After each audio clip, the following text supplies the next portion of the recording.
TNT's Kenny Smith talked about LaMelo Ball playing in the NBL over the NCAA and why it may not have helped his game. And he said, in quote, "It might hurt him as a competitor. You're jumping from a league that probably isn't as competitive as college basketball and without as many great coaches. What you miss when you don't go to college is the fact that you're not playing coaches." More specifically, Kenny said they develop great schemes for you and you have to adjust. It's a learning curve that he's missing.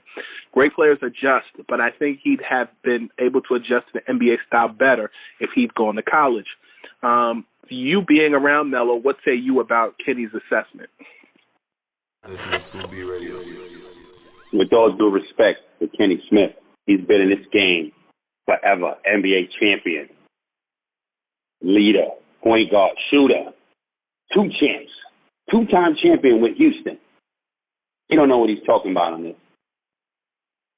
Why would you not want a player to go pro and learn and get thrown into boot camp and learn against grown men? What's college going to teach him for a couple of months that pro can't? Come on, man. This is boot camp. This is basically his rookie season. Tell me a point guard right now that's better than him who was in college. It ain't Cole Anthony. I tell you that. Scoop B Radio. Who else? Who are you gauging him off of? One kid that's a flat out dog, Anthony Edwards from Georgia. That's a 2-guard. Tell me a point guard right now better than Melo Ball in college. I can't think of anybody right now, but let me ask you a question. Do you think the fact that the NCAA tournament has not happened and it's not showcasing college athletes, that this gives LaMelo an upper hand because he's played in a league this year?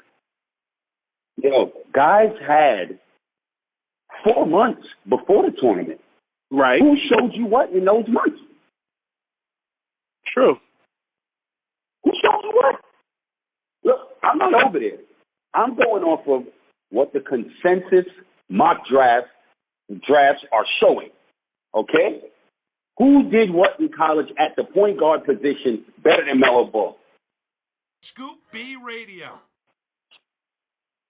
I'll wait.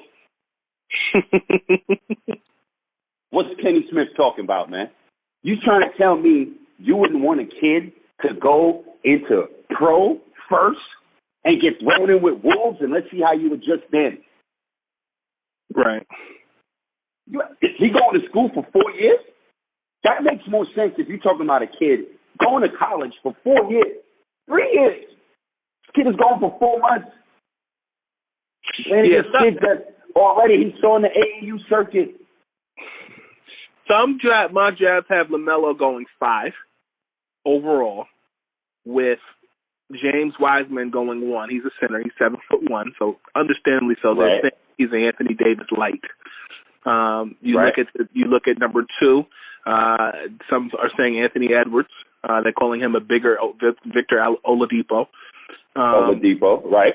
3rd, they're saying Obi Toppin.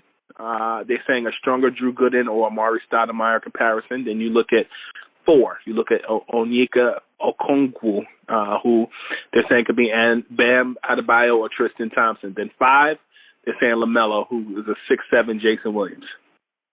Okay, so let's talk about this. Any point guards they said prior to him? No. There you go. What's Kenny Smith talking about? How can you get better than that if they ain't named no other point guards before him? The next point guard they're saying could go 8th is Killian Hayes, and then R.J. Hampton, and then Tyrese Halliburton.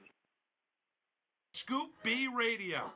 That's cool, but again, all those other guys, I'm talking point guard. No, I got you. No, I'm all talking those about other guards. Those are the point guards that you're saying. But the first point guard mentioned in the mock draft is LaMelo Ball. There we go.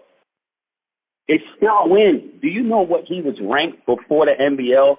Coming into the NBL, he was ranked like 46. Then he went as high as number 1. It's higher than that. Nobody you didn't even name any other point guards before him. How is this a college? What is Kenny Smith talking about? Scoop B Radio.